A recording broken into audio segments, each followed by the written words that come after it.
రోజు మనము major card formula గురించి తెలుసుకుందాము. మేజర్ కార్డ్ ఫార్ములా అంటే మనకు సి నుంచి సి వరకు నెంబర్స్ రాసుకున్నట్టయితే సరిగమపదనిసా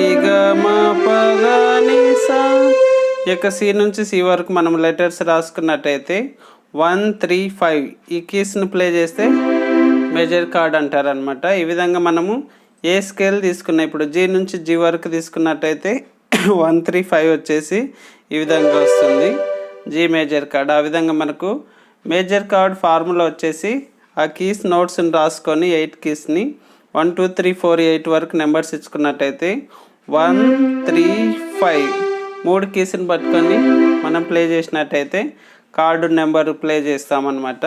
C1 ఆ విధంగా E3 G5 కీస్ వస్తాయి కాబట్టి ఇది యొక్క సి మేజర్. జీ మేజర్ కావాలంటే GBD. ఈ విధంగా మనము మేజర్ కార్డ్ ఫార్ములాని యూజ్ చేస్తాము.